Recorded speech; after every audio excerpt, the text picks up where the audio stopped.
Cewek itu tempatnya di dapur. Cewek itu gak usah sekolah tinggi-tinggi, ujung-ujungnya juga jadi ibu rumah tangga. Dan cewek itu gak cocok jadi pemimpin. Eits, jangan normalisasi stigma-stigma tersebut ya. Yuk kenalan sama SDG nomor 5 yaitu kesetaraan gender. Nah, apa sih target dari SDG nomor 5?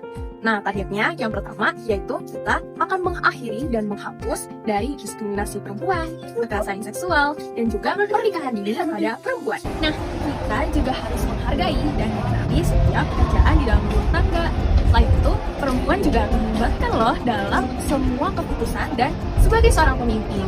Selain itu, perempuan juga harus tahu edukasi terkait kesehatan seksual. Selain itu, perempuan juga harus memiliki sumber daya ekonomi yang setara seperti laki-laki. Dan kita sebagai perempuan juga harus memiliki kemampuan teknologi supaya tidak gaptek. Nah, dari alasan yang sudah tadi disebutkan, kita sebagai perempuan juga harus meningkatkan kebijakan-kebijakan tersebut supaya kesetaraan gender ini semakin lebih baik. Tapi apa sih tanda-tanda yang bikin kita tahu kalau targetnya itu udah tercapai? Nah, ini dia indikator utama dari SDG 5. Yang pertama, adanya hukum dan kebijakan anti-diskriminasi gender, menurunnya kasus kekerasan fisik dan seksual, mengurangnya kasus perkawinan dini, perempuan bebas menentukan pilihan di ranah kesehatan, distribusi waktu rumah tangga yang lebih setara, perempuan memiliki hak yang setara atas tanah dan aset, bertambahnya jumlah perempuan yang dapat mengakses teknologi digital, dan adanya sistem anggaran dan kebijakan responsif gender. Nah, ini dia tujuan SDG yang nomor 5. Yang pertama yaitu mewujudkan kesetaraan gender. Yang kedua yaitu menciptakan lingkungan yang aman dan adil.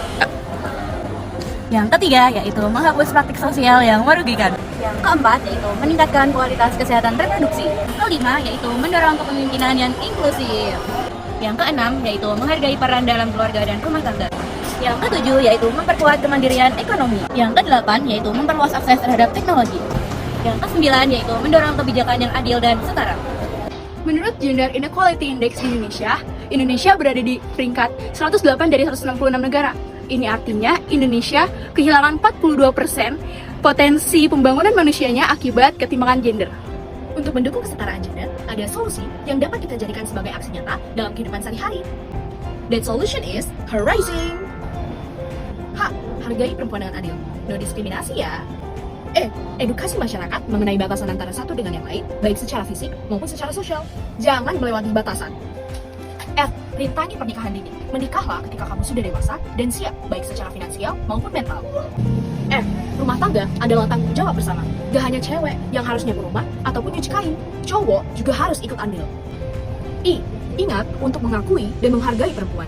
Perempuan juga bisa jadi pemimpin. Sadar akan pentingnya kesehatan seksual. Jangan dianggap tabu ya guys. Implementasikan kesetaraan ekonomi bagi perempuan. Gak hanya cowok yang bisa punya aset ekonomi, cewek juga bisa. Naikkan peran perempuan lewat teknologi. Gunakan media sosial yang ada untuk menaikkan peran perempuan. Giat tegakkan hukum kesetaraan gender. Hukum-hukum dan kebijakan yang ada harus bisa melindungi wanita. Nah, sekarang udah tahu kan seberapa penting kesetaraan gender itu? Sekarang jangan lupa pahami dan terapkan di kehidupan nyata. Bye-bye!